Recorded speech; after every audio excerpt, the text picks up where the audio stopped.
Hello, Republic of Gamers, and welcome to ROG Sidequest, the gaming podcast where Republic of Gamers sit down and talk about all the gaming news or just random gaming topics, whatever seems to be the best flavor at the moment. My name is Solid Jake, and I'm here with Proteus. Am I saying your handle correctly? Proteus, that is correct, sir. Making sure. What's up, Eric? Also known as Eric Bourne, one of my good colleagues here at ROG. We just had Blizzconline, the first ever Blizzconline that we'll ever see, and hopefully the last, because I do miss that live component, and we do have quite a bit to talk about. Now, Eric, just jumping in to Blizzard in particular, what was your first Blizzard game? Oh, I started with them back in the 90s with Warcraft 2. And to be honest with you, I got a demo of Warcraft 1 even before that. Wow. But, that was before the days of, me having discretionary money. So I go way back with Blizzard. Yeah, it's about the same for me. Like, I think technically I played Rock and Roll Racing on the Super Nintendo first. I think that was my first, Blizzard game. But that was that's not really an iconic Blizzard title that people look at. You think about Blizzard, you think about Warcraft, StarCraft, Diablo, really the trinity of Blizzard titles that made their foundation for PC gaming. And they're one of the first, big PC gaming companies that, they're probably the first PC gaming company I fell in love with. I remember this transition with Blizzard games, right? Where it was these great RTS games I was having fun with, and then Warcraft 3 just blew me away with the storyline that they told with that game. It just upended all my expectations for what was going to happen with the story inside of that kind of game. Voice acting, and that's not something we were used to. You think about Warcraft 3, yeah. And then they go on to just, this year after year of titles. I played every one. Pretty much me as well, and then some, because for those of you that don't know, I used to be a Heroes of the Storm commentator, so I've invested ridiculous amounts of time into Blizzard games for pleasure and for work, but I've also been privileged enough to go to Blizzard headquarters multiple times and really get to know a lot of the people that make these games. So it's safe to say that we're big Blizzard fans. We're really excited for BlizzCon. And going into this BlizzCon, it's so interesting as to what are we going to get? The expectations year to year, it's never healthy to get too excited, because we think back a couple of years ago where the big announcement was Diablo Immortal. We're PC gamers. That wasn't necessarily something that the internet and, myself included, were like, yay. It's just kind of like, really? But of course, last year we got Diablo 4. And now this year, I kind of figured this would be kind of a quiet year since it's just going to be updates on the continuous development of these certain IPs and these products that are already announced. I didn't really expect anything new, but let's kind of start with World of Warcraft. I've been playing WoW since the second week the game was live. What's your WoW experience? I was just a little bit late to the classic party. I started playing with my friends fairly late in that cycle, and I was still sort of leveling and figuring out, all my professions when Burning Crusade launched. Oh man, so you were playing catch up. Yeah, so I was playing a little bit of catch up there, but let's be honest, I played classic differently. I wasn't trying to race through and level up really fast. I don't think anybody was back then.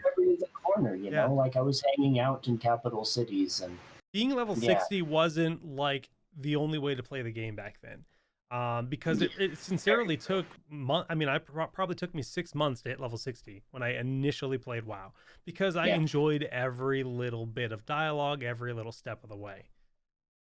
And to be fair, also, just there wasn't the same sort of network of information about how to complete every quest. I remember downloading a leveling guide at one point, and that didn't exist when I was playing. There was nobody had ever played it before. Nobody knew the map. Nobody knew anything. So it was when I think of the ultimate gaming experience of my lifetime, the most memorable experience of my life is playing WoW for the first time. I would say that, just because I had so many friends I was doing it with that we came over from Final Fantasy 14.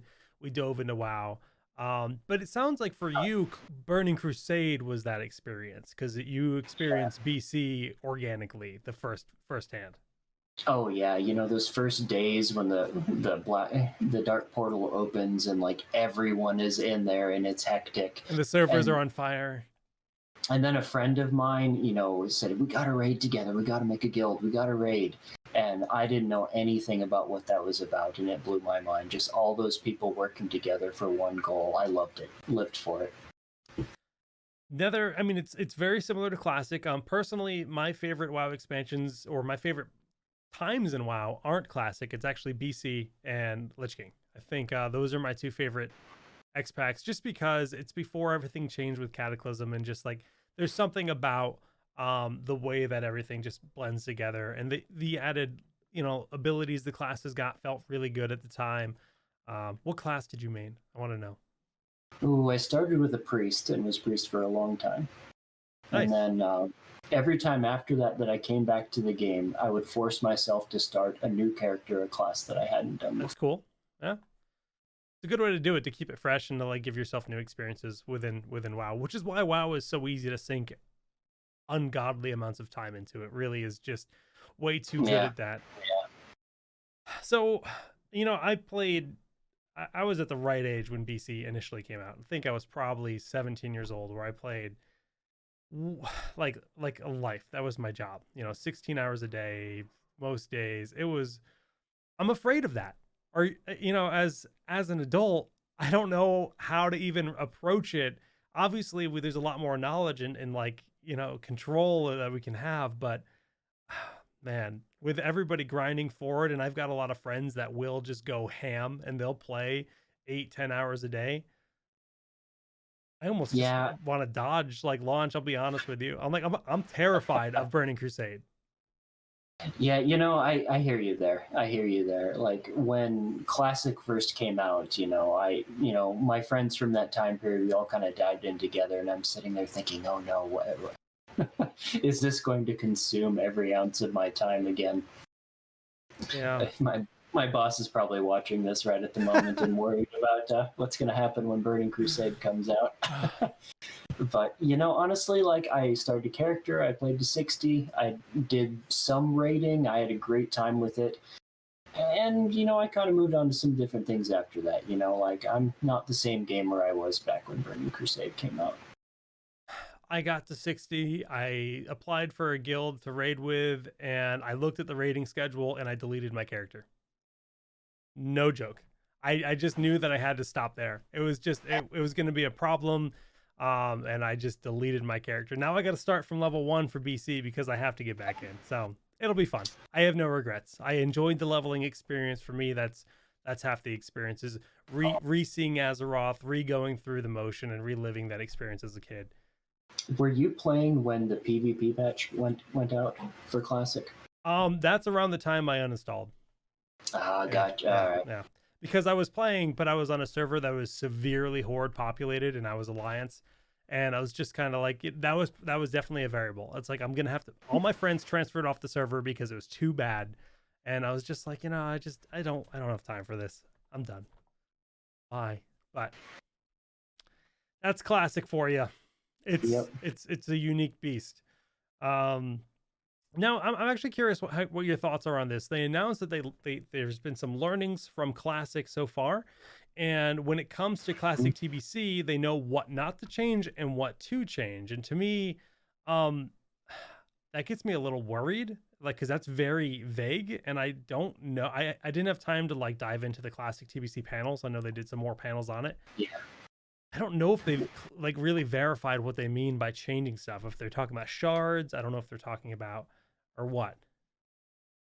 So, I mean, absolutely. Like listening to that panel, my ears are perking right up at that moment.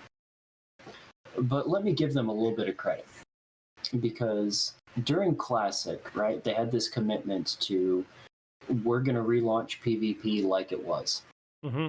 And so, the iconic Alterac Valley launches in all of its original glory.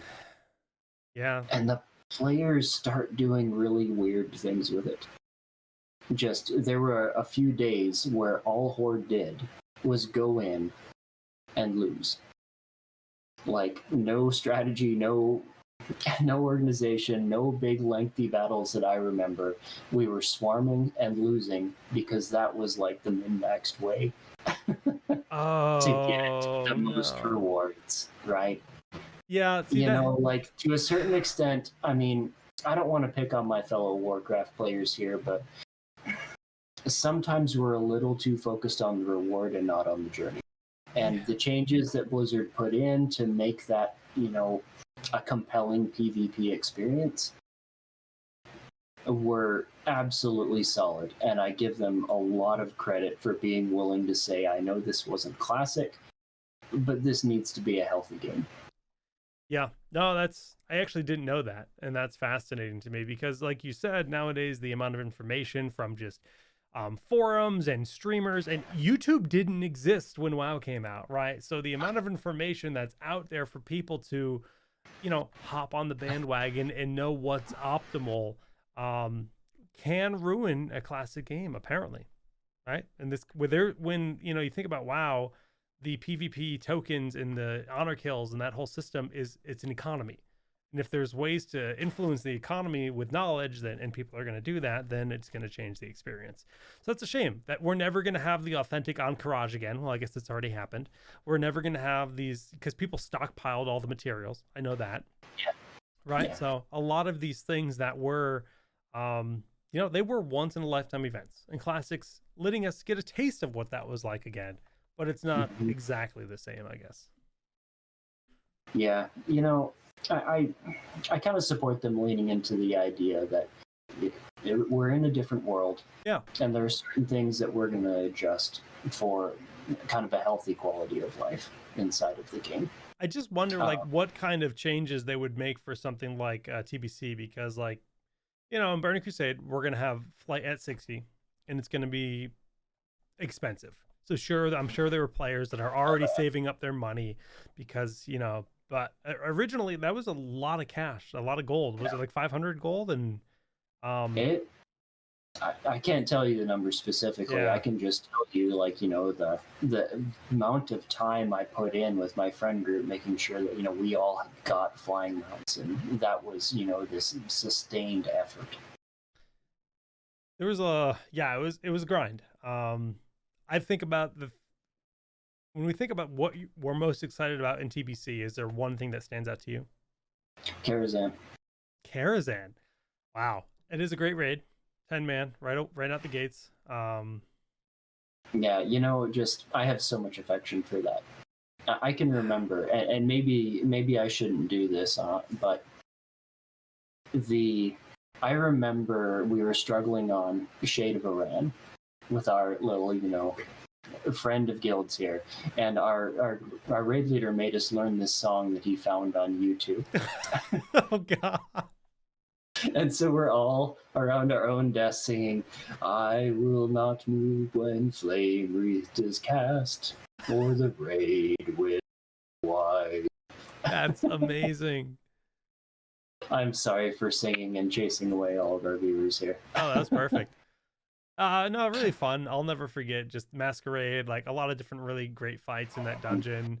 And it was a way more intimate experience when it came to raiding with a smaller party. That was the first time we had that chance of the mini raid, and it did really feel good because you weren't just like a mindless drone with no voice in the background, because when there's 40 people in a raid, you can't really speak up. Yeah. You just do your job, right? And you got your raid leader and maybe your class leader talking or something like, oh, hunters, do your rotation right, or whatever. Yeah, think of any meeting anywhere. You can't have 40 people with open mics on. Yeah. So, yeah, Karazhan will be great. Oddly for me, the thing I'm most excited about is farming for my Nether Drake. I don't know what it was about getting my Nether Drake, but it was such a hard grind, but it was such a monotonous grind. But the reward, I just remember being so incredibly happy when I finally got it. So, can we also talk about the zones? Because BC has some of the most iconic zones, I feel, in Warcraft's history. Just from the Bladespire Mountains and those weird pointy ridges with dragons skewered on them. Yeah. the I mean, Zangarmarsh, the giant mushrooms, and you really feel small. That's like the first time where it feels like you're just a little speck in this world. And of course, like Nagrand and just the tons of beasts. You know, you got the big game hunter quest line.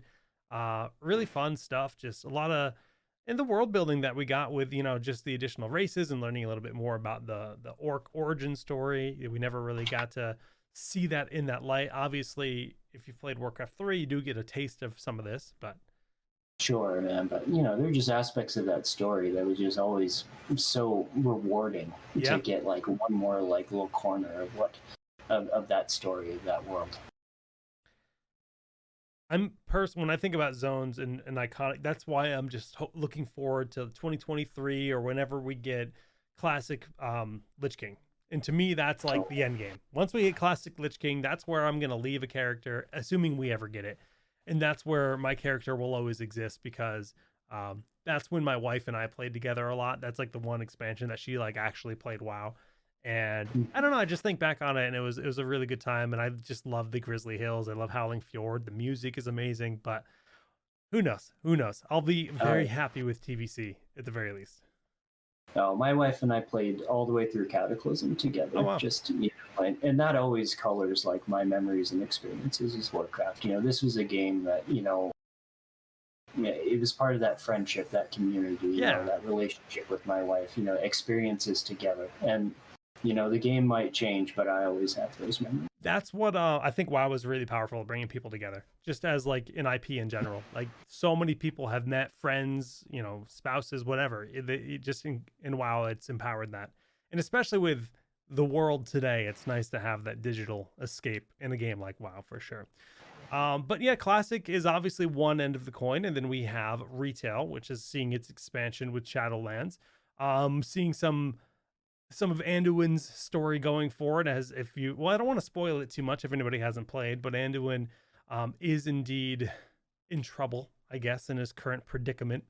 And what I typically do with these games is I have played the expansion, I hit max level, and then I stop and I wait, and I'll let them release a few patches, and I'll come back and I'll play through all the content. But you know, I'm not an active raider myself. I'm not sure about you. No, I have not been for a while. Yeah. Fair enough. You know, like I like the action of raiding, but there's so much kind of like support time that goes into it. Yeah. Scheduling is tough. You know, I got too many other games to play. You know, that's true. Like, Burning Crusade is going to have some competition from me. Yeah. There's some fun things coming out this year. Yeah. There certainly is. I'd want to go on a tangent about Valheim, but I'm afraid that would be like an hour long tangent, so we're gonna avoid it. All right. Speaking of other classic stuff, though, Hearthstone, which is not a game that you think about as being old enough for classic, actually is. It's been around since what, 7 years ish? Yeah, 2014. Yeah. So they're releasing Hearthstone Classic mode, which personally is something that I will play the crap out of, because to me that's kind of a throwback to when I was in college, and I grinded a ton of Hearthstone in school, just because it's easy to like do a project and play a game of Hearthstone at the same time, or at least it was for me. I played so much. Did you play original Hearthstone, and do you still play? Oh yeah, I started in on the beta, and I played Hearthstone probably every day for about 4 or 5 years. I loved that game. It felt like this like gift from Blizzard to me, you know, like all the games I bought from them over the years, all those years of WoW subs, and they just said, Eric, here, have a free to play mobile game, have a blast. Yeah, and it's something just about the vibe, the music, everything about it. When you queue for a match, you got that Warcraft 2 music. Like, there's just a lot of heart and character, and I've fallen out of ranked play for quite some time, or just like ladder play from quite some time, because, you know, the constant need to purchase these new packs and just stay up to date with it. I just kind of fell out. I've been playing Hearthstone Battlegrounds since they released that. I really enjoy that experience, but I do miss like just playing classic Hearthstone. So it looks like they're doing, it sounds like I'm not alone. It sounds like there's a lot of people that have since fallen out. So between classic mode, which will just be the base game, where I assume I'll have all those cards, available. They're also revamping the core set. Oh, I'm excited about that. I gotta tell you, the core set I feel is a fantastic decision for them. Because, when I was playing the game every day, I had no problem keeping up with having the cards I wanted for competitive decks. Mm-hmm. And that was without spending a lot of money on it at all. Yeah. But once I took a break and I come back to it, it's intimidating, It is. I'm sorry, like the basic cards that I could rely on having just aren't competitive. Yeah.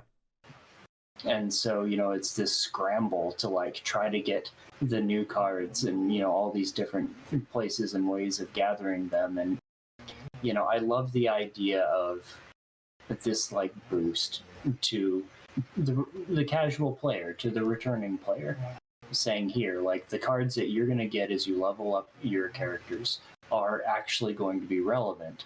And what's better to my mind is their plan to do this on an ongoing basis. Like, this isn't a band-aid fix. This is a yearly commitment to assessing the core cards and making sure that they have a reasonable shot at being part of competitive decks. Yeah, no, that's phenomenal, and it's really going to make the game a lot more accessible. I know they do have like a battle pass thing now too, where just by playing you unlock packs on top of getting your gold. So just the free to play content is better. And if you want to buy that battle pass, there are additional rewards and stuff you can do. So just in terms of bringing this digital card game into a better business model, it seems like Hearthstone is doing a really good job there. So can I ask you a question? Yeah. They're changing some of the classic dragons. How do you feel about it? Oh, so you mean the redoing the three, Malygos, Alexstrasza, and Deathwing? Mm-hmm. And I'm hoping that they're going to do the others as well. Like, Onyxia never showed up in enough decks. And that makes me sad. Alexstrasza was a really interesting card, though. Oh, yeah. Like, Alex was good. Defensively and offensively, and, you think about the original meta, nowadays there's some crazy healing and stuff that happens. There's cards that'll heal you to full. There's cards that'll heal you for 10 HP. Back then, those cards didn't exist. So 15 health from Alexstrasza was incredibly meaningful in like old Hearthstone meta. Nowadays, it isn't. So when you think about, redoing her card, it makes perfect sense because that old Alexstrasza card just doesn't have a place. It does in Classic, but it just doesn't in the current Hearthstone. So when it comes to like that, and like, Ysera was cool with like Dream, but I think Ysera still has some interesting potential, but probably will get reworked. Wait, which ones were reworked? It was Alex, Deathwing, and Malygos, right? Malygos, Deathwing, and Ysera. Oh, and so Alex didn't get changed. And not that I'm aware of. Oh, okay. Interesting. I'm surprised by that. Yeah. So Ysera, I'm kind of glad they're doing something with, because, just if you ever manage to construct the situation where you could plunk down this giant dragon with like no taunt and immediate board impact, like you'd already won the game. Yeah. That's very true. Just because the card draw, the additional value you get is it's overwhelming after like 3 turns. It's just like, okay, well, I'm done. In most cases, obviously. Deathwing sounds like he's going to still kind of have the same core concept, at least with the new Deathwing card. Yeah. So he's not going to automatically like destroy your hand. Yeah, he was just too gimmicky before. Too high risk. You really had to wait, and it was okay, we're both out of cards, now I win the game. That's kind of like what Deathwing became. So you had to try to play like a mulligan deck where you burn their entire deck, burn their hand, and then have Deathwing or something. I don't know, just never really, not mulligan, what's it called? There's a word. I'm sorry. No, it's all good. It's all good. Mulligan is when you discard your hand at the start of the game. Anyway. Yeah, you're talking about like burning your enemy's cards at the end of the game so they take progressive. They call them mill decks. That's what they call it. Yeah. There we go. I'm rusty, clearly. Hey, but honestly, even for you and I guess we're both a little rusty on our Hearthstone. A friend of mine convinced me to check in like last year after I'd been out for a while. Mm-hmm. And there's interesting things happening. You mentioned Battlegrounds. Battlegrounds is fun. There's a bit of RNG, are you getting the best sort of hero selection? Are you getting good choices in Bob's Tavern? but it's relaxing and fun. I've played thousands of games of Battlegrounds, like thousands. I really like it, and it's they recently did the ranking system, and they're constantly mixing it up and adding changes. They recently did a special event where you get Dark Moon Fair cards, like every four turns you get like a special card and stuff. So that keeps the experience really fresh. Yeah, Hearthstone has a lot going on. They also have duels now, which is another mode that I've actually never tried. But I played it in a bit, and it's fun. Yeah, it really, yeah. It you know how in like the solo adventures, you always reach this point where you just feel totally overpowered, and you like wish you could do something with it. And you're like, man, I wish I could play like this against other people. That's where duels takes you. It ends in all of these unfair, ridiculous situations that where even if you're losing, you're kind of laughing at how ridiculous the thing got over the course of the That sounds really duel. Fun. So you definitely give that a shot, give that a try. It's the reason I haven't played it is because once I start to play it, I need to like master it. So it's like the time commitment is like, guaranteed to be at least this big. And it's like, I can't do that right now. Can't help you there, Jake. Can't help you there. I know. I just need better self-control. But yeah, so it's a lot of cool stuff going on with Hearthstone. But, that's a lot of Warcraft content. When we look at the other content from the show floor, I was not expecting anything for StarCraft because StarCraft 2 is done, and then there were reports they were working on another StarCraft game that was going to be kind of like Battlefield, but as far as we understand, that got canceled. And I know most of the members of that team have shifted over to Dreamhaven, so I wasn't expecting anything from the StarCraft universe. Heroes of the Storm has gone pretty quiet.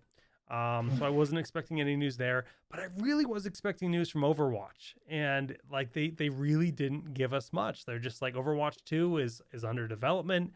We're creating new heroes and new content and single player, cooperative gameplay content for the game, but I expected a date, to be honest with you, and we got nothing.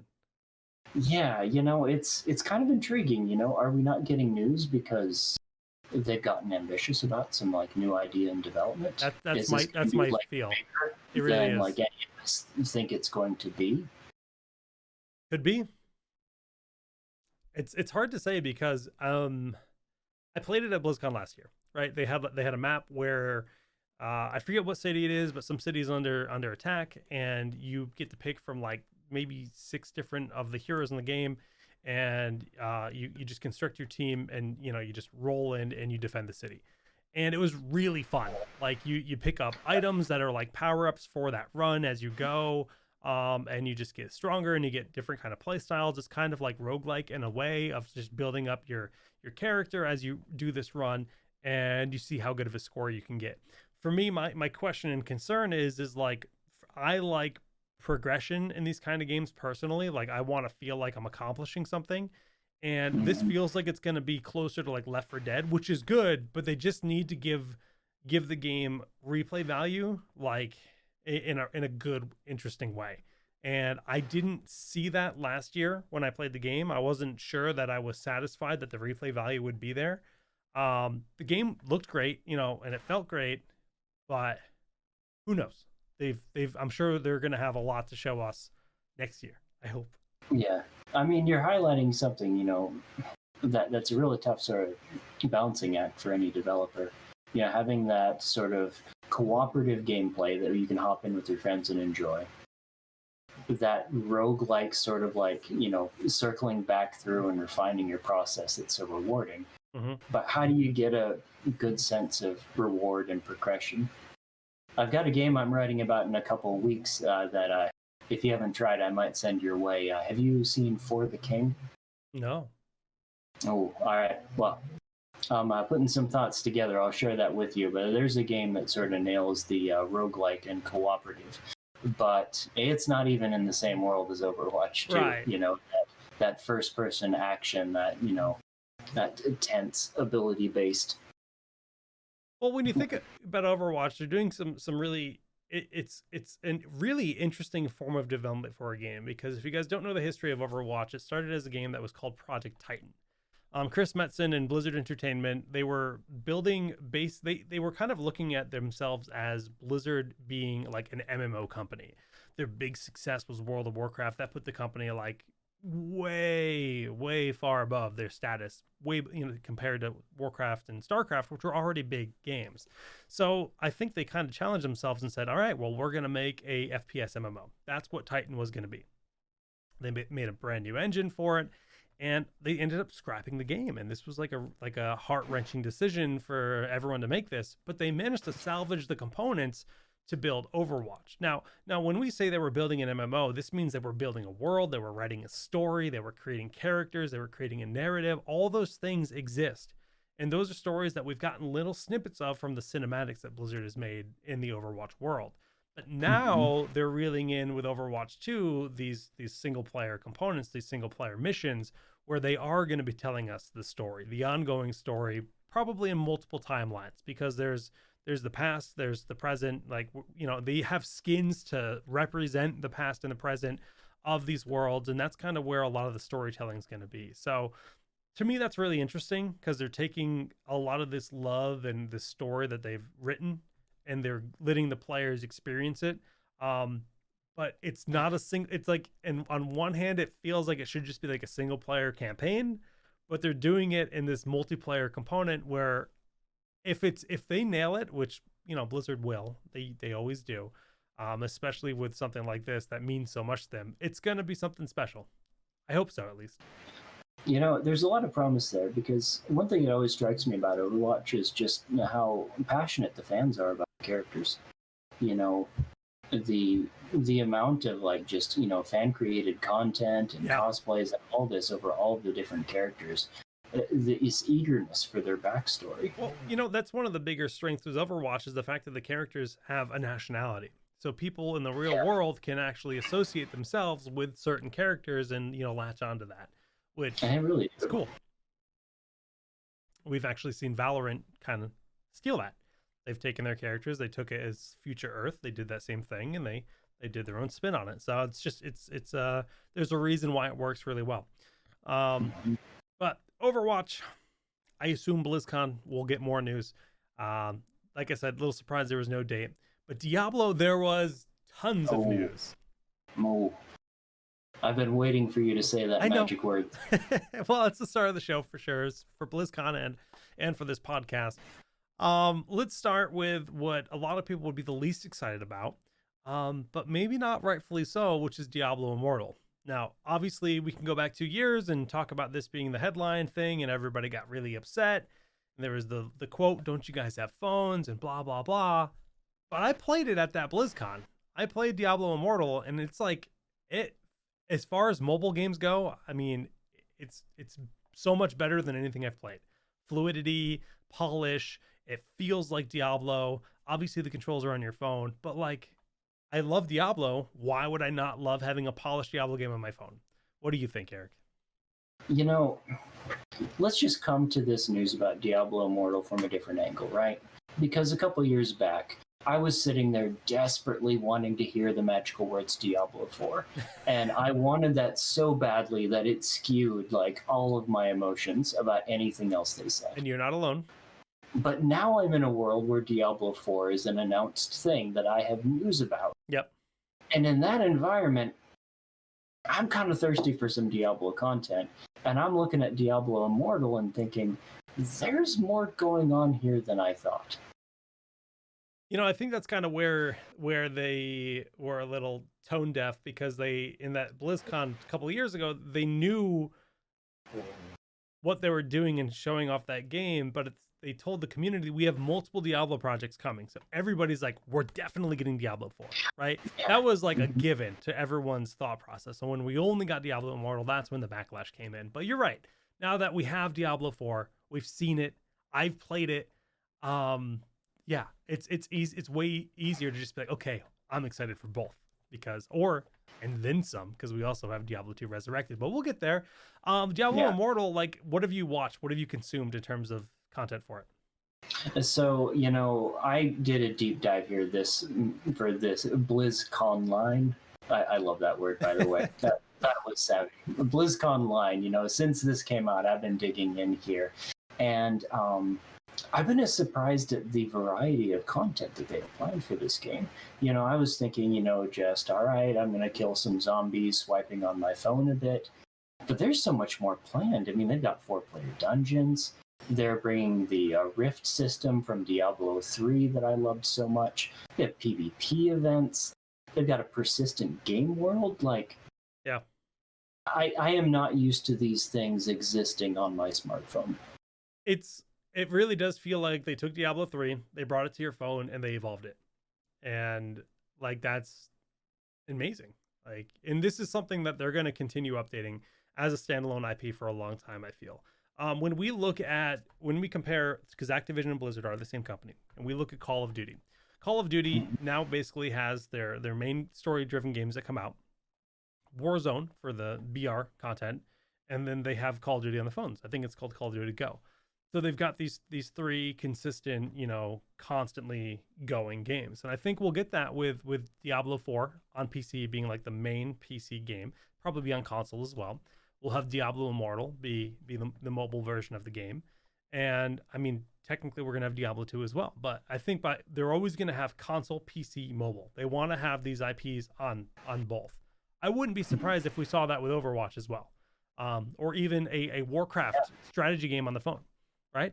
I think several games have shown that the first-person shooter is something that's doable and enjoyable on your smartphone. Yeah, PUBG Mobile is more popular than PUBG on PC. It's crazy. It's actually wild. But yeah, Diablo Immortal looks promising. It's going into, I believe you said it's going into a second technical alpha soon. Mm-hmm. Yeah. Is there?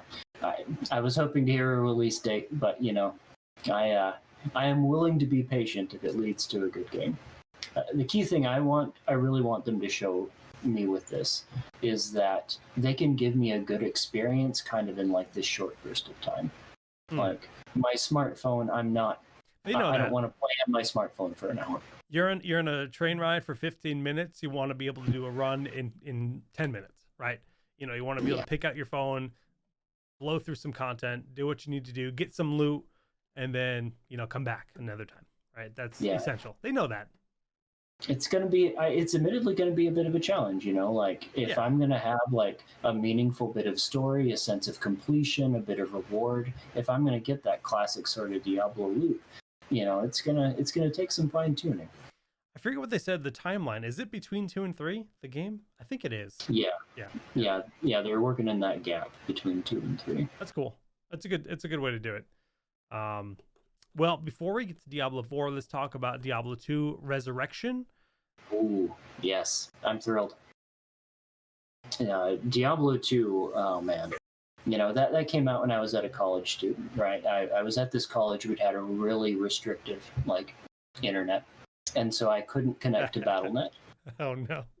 We could manage to do co-op, my friends and I. Okay. But, Diablo was what all of us on my hallway were playing. All of us were digging into this. We watched just one guy play it.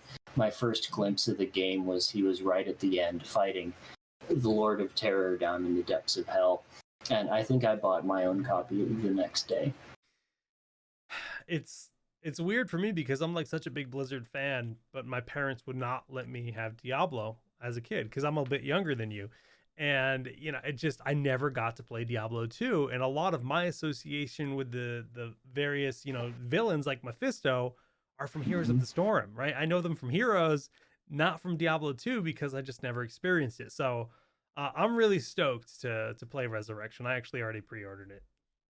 I like how they're talking about it. I love the fact that you're going to be able to go in, and if you just want to play classic Diablo, you just tap one button, and you have Diablo and all of its sort of low-res glory right there. Yeah, they did that with Brood War, and it was amazing at how seamlessly it would go back and forth for the Brood War remake. So cool stuff. And I think importantly, the players who want to stick with the old sort of Battle.net experience, they're not going to be messing anyone who's still going in that very old school ecosystem. But for the rest of us, they're giving us a way to go back and enjoy. Yeah. I want Diablo on my widescreen monitor. I want it in high resolution. It looks really good too.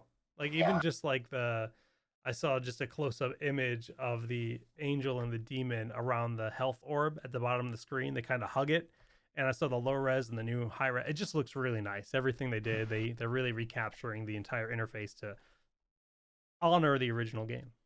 Yeah, they are giving us some good sort of like friendly changes.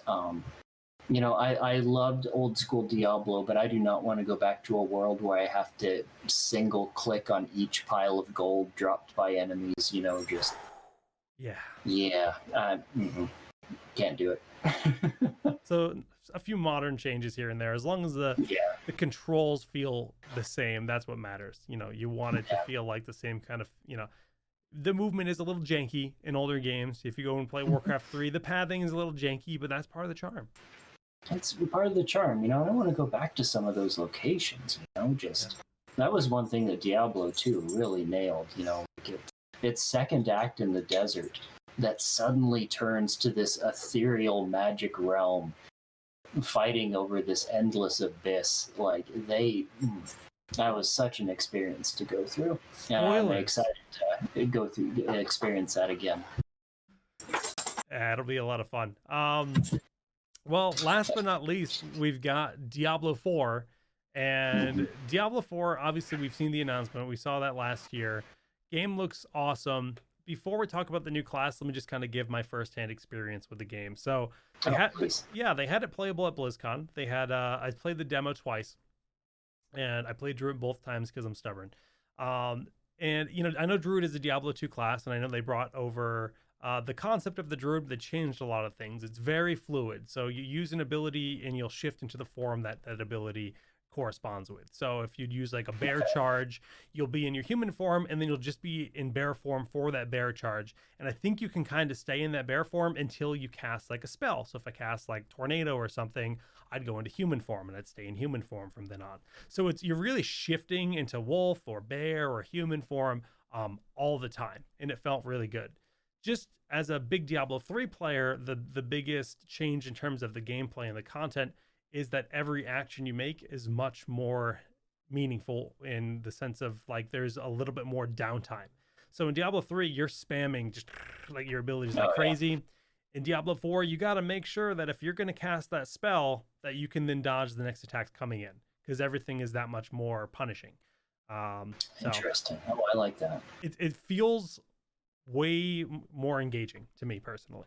Because D3, I always just kind of felt like a god running through, just plowing through and destroying everything. But with Diablo 4, it does feel like you got to be a little bit more tactical with every ability you use. And the cooldowns are you have like one big cooldown, at least in the demo I did. I had one big cooldown and a bunch of smaller cooldowns. But it just felt great. I guess the other big thing that's different and that felt really cool with Diablo 4 is the whole world map. And I'm sure you watched all the content from BlizzCon, right? Yeah, I'm fascinated by this idea. I really am. I've got some anxiety about it because I don't want to be running across like a swarm of 100 weird players with goofy names while I'm on my Diablo power trip. But the idea of a large, persistent world that I might run across other people in, like that's interesting. It's cool because there's going to be. Have you played Destiny 2 at all? Just a little bit, enough to check it out. You know how Destiny 2 kind of has world events that spawn? Well, Diablo has the same thing. In Diablo 4, when I was playing the demo, there was like this huge like rift on the map. You could see like this like black portal just swirling, and it said like 3 minutes on it. And so all the players that were playing the demo were like all rolling up to this one portal and just like waiting. And this huge demon came out, and it would swing its tail or its claw forward and kill 6 people at a time. Right. And you just respawn right there and you jump back in the fight and you just keep battling it. But that was really special and really fun. And they also give us this whole existence of like mounts, and we've got these class abilities for dismounting because they don't want mounted combat because that's not what Diablo is. But yeah, it's a good move. I agree. But just like the whole overall map, it's going to be a different part of the game that's going to really tie the whole world together, I think. Because you were just talking about locations. like locations that you love in Diablo 2 and stuff. Well, now that location is going to have, you're going to know point A to point B between all the different parts of the world. And I think that's going to add so much to the Diablo universe. Oh, absolutely. I would love for him to really build on that. Like Diablo 2 had like a couple of moments where you're like, oh, wow, this is way bigger than I thought it was. I'm really going to have to go to the depths of this jungle to find the next thing. But there's such opportunity to take that, to a whole new level, to give me a sense of a broader world with a real history and purpose behind it. I could get lost exploring the Diablo universe like that. Just in games in general, my favorite thing is exploration and just like discovering a world. And I always struggle with games that don't have the one cohesive world where it's like broken up into pieces, because to me it's just, it doesn't feel as real, it doesn't feel as tangible. And with Diablo 4 giving me that, I'm gonna love it. I know I'm gonna play way too much. We could talk about the dungeon system and stuff too, but I'm worried that we'd go too deep.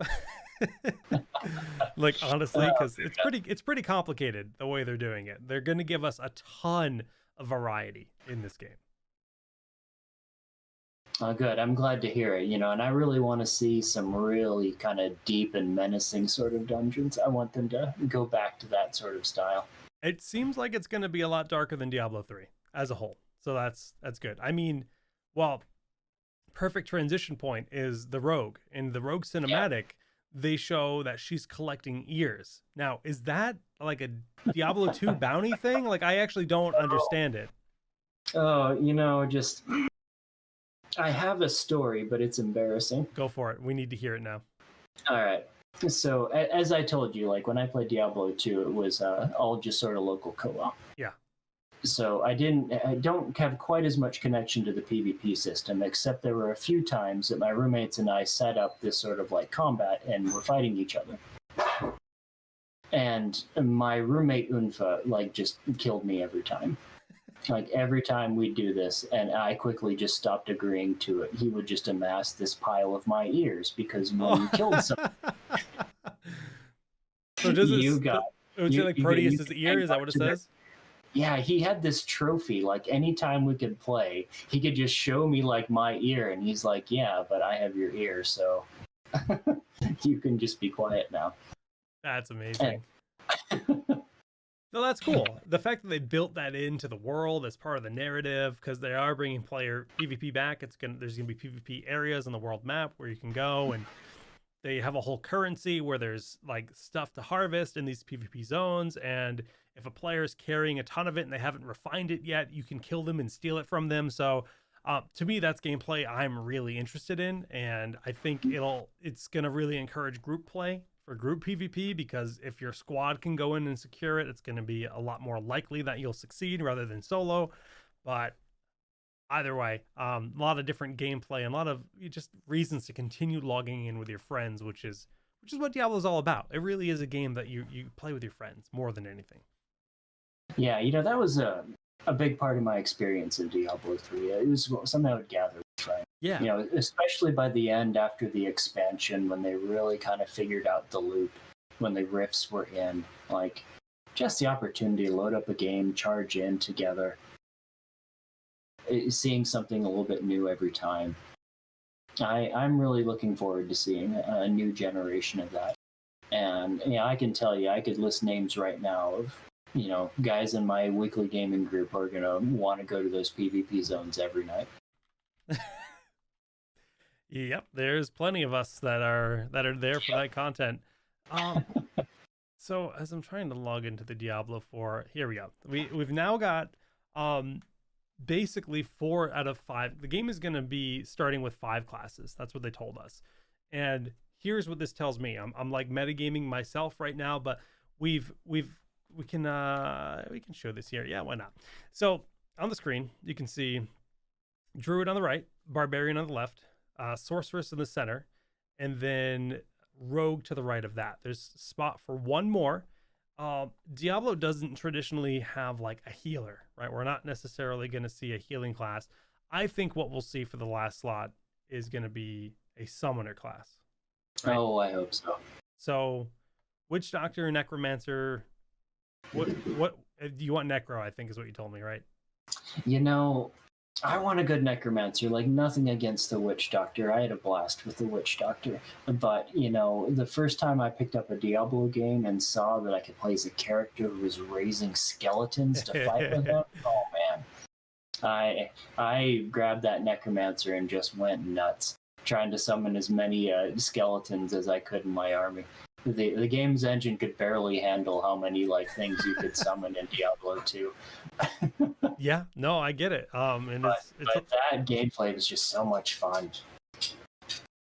So, yeah, if there's only one more class to be announced, what I'm getting at here is I really feel like a year from now they'll show us the last class, and I'm hoping they'll give us a date. I'm hoping that this will be a 2022 title.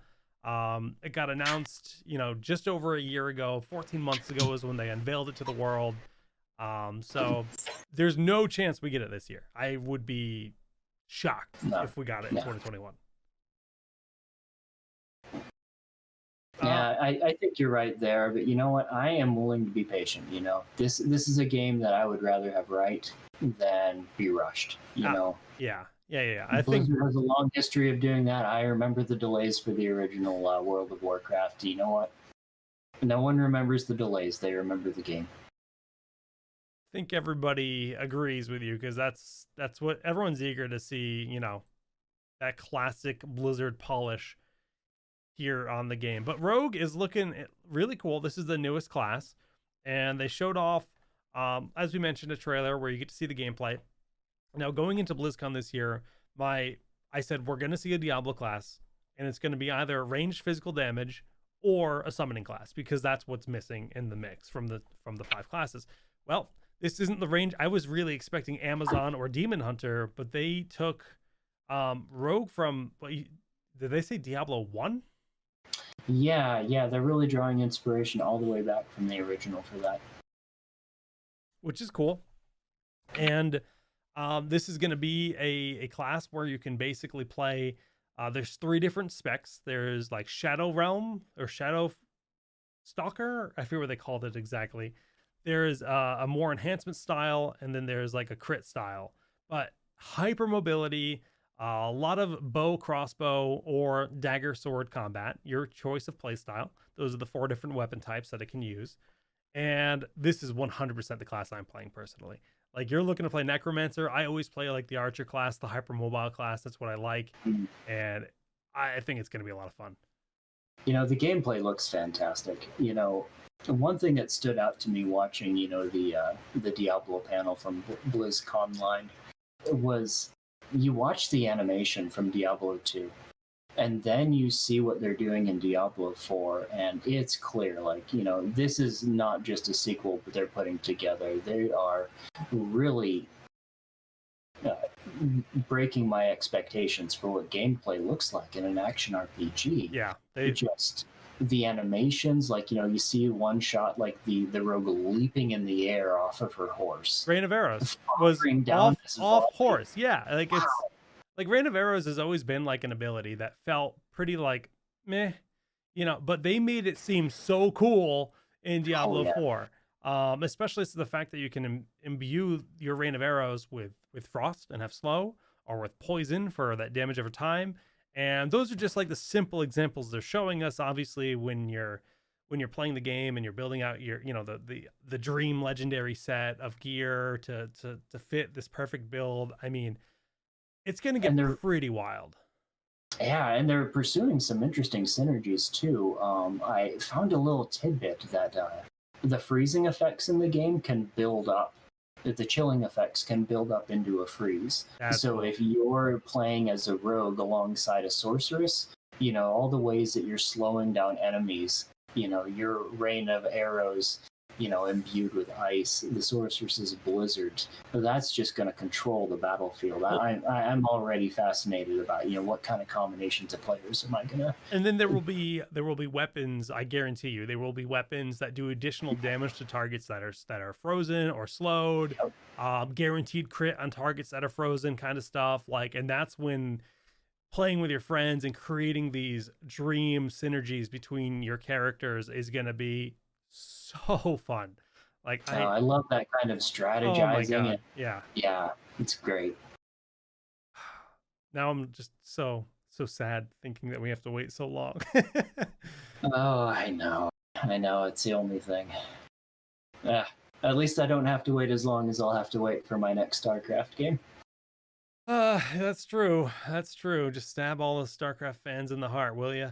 It's gonna be it's gonna be a long time. But on that note, they did say that there are multiple other. It sounded like IPs in the works. So they have other projects they're not ready to talk about. That doesn't mean new IPs, but it certainly the way they said it. I forget the exact phrasing. To me, it sounded like new IPs, which is interesting because Blizzard is not a company that's known for shipping IPs all the time. We went something like 16 years before we got to Overwatch. After maybe it was more than that. From what was the newest IP after that? I guess StarCraft. Like for them, yeah, I mean, it was really just Warcraft, StarCraft, Diablo, and then creating expansions and version 2s and stuff like Hearthstone, which is just part of Warcraft, really. So Yeah, it's kind of like your favorite band. Like in some ways, like when your band comes out with a new album, you want it to be fresh and new and exciting, but you also want it to have all those characteristics that made you fall in love with them in the first place. So honestly, whatever they need to do, like if a new IP is going to revitalize them and bring out the next new Blizzard game, I am all for it. But I'm also happy to see where they take real-time strategy games next. What they do next with the MMO. yeah, it's I'm just hoping we get one of these releases this year. The rumor mill says May for Burning Crusade. That's what the rumor mill says, which is really soon. So if that's true, I'm going to be a happy boy. I mean, if you want a bold prediction, I think we are going to see Burning Crusade, and sooner than later this spring. It sounds like it. Yeah, it sounds like that'll be our first launch of the Gauntlet. Then probably Immortal after that, if we had to guess. You think we'll get see Immortal before we see Diablo 2 Resurrected? They did say Resurrected is coming this year. That's actually that's just be a full guess. That's hard to say. Because Immortal's got to be close. If they're doing technical alpha number 2, they've already done one tech alpha. That means they're testing their server infrastructure and stuff, right? At this point, they're pretty happy with the content that's there. They're just ironing out the stability of the devices, iOS, Android, making sure that they've got good performance and making sure their servers are good. That's usually what tech alphas are for. So that bodes pretty well for a soon launch date, I'd imagine. What'll be interesting is if they roll it out globally at once, because that's become the norm, especially for a company like Blizzard. But who knows? Yeah, there's got to be some unique challenges with getting this into the smartphone space, because they talk about how with everyone using that touchscreen interface, it let them do some interesting things in terms of gameplay. Yeah, but there's a lot of different smartphones out there. Not to state the obvious here, but right. No, I mean it's a game that does look really nice. So when it comes to performance, you want to make sure that it can work on any supported device, which is a lot of devices, like you said. Oh, it's going to have a lot of people looking at the ROG Phone 5. If you want to get that, the high refresh rate, that really nice performance. We did just announce that's going to be revealed publicly. I mean, we announced it, but they're going to show it off on the 10th, I believe. Very soon, 10th of March, very soon. I'm excited. Oh, absolutely. That's a different way of thinking about my smartphone. My smartphone, I usually just think in terms of browsing and messaging and whatnot. But a really compelling mobile game, taking me into a persistent world and an IP that I absolutely love, man, I might be rethinking what I expect out of my smartphone. Especially because the ROG phone, not to go on a super ROG phone talk right now, because we'll definitely cover it more, but ROG phone 3 has a lot of cool attachments, like controller attachments that make it kind of like a Switch. And I've played Diablo 3 on the Nintendo Switch, and it's a great experience. And in some ways, I feel like Diablo is better on console than PC, which is weird, just because you get these additional roll commands with the triggers, and it feels like it belongs. It just works so well for the game. But when it comes to Immortal, I'm looking forward to seeing what that mobile experience is like. But all right, guys, we are wrapping up here. Eric, we did a full show just talking about Blizzard games, a full hour show, which is well, it shows that we're Blizzard nerds, I guess, at heart. We are. We are. It's a good thing you cut me. Cut me off there at a certain point about Burning Crusade, because I know it's easy to just do a whole show on each of these topics, especially when we've invested so many hours in these games in the past. These games have meant so much to me over the years, and I am interested in revisiting a couple of those classic ones, and I'm real excited to see what's coming next. I'm just gonna. I can guess that you're most excited about Diablo, but are you more excited for Diablo 4 or for Diablo 2 Resurrected? I'm more excited for Diablo 4. Like, I'm gonna check out Diablo 2 Resurrected. I'm gonna have fun going back there. But nostalgia is fun. But seeing these teases of what they have to offer, I feel like Diablo 4 could really take everything I love about the series and do even more with it. And man, I'm already on the hype train. So I'm so far along in the hype train with that game. I can't wait. But I'm in the same boat. Diablo 4, definitely the most anticipated title from me. Will be fun to see exactly what else they have in the works, but time will tell. Well, guys, thank you guys for tuning in to ROG Sidequest, and we just kind of ramble about video games once a week. Next week, we're talking about survival games and Valheim being the new addiction of the internet. Everybody's going nuts for it. I've been playing a lot of it myself the last week, and it's a lot of fun. So that'll be our next topic. Looking forward to just jump. It's an interesting space. We're seeing a lot of new games. Amazon's got a survival game coming out that's blending MMO and survival in a different way, taking more of the MMO approach. And this is kind of an MMO in its own way, but more on the survival side, but streamlining things. And then The Forest has a sequel coming out this year. There's a bunch of stuff to talk about in the survival space. But thank you guys for watching. Eric, it was fun. It was fun. It was a blast. Till next time. I will talk to you again soon. Yeah. GG's.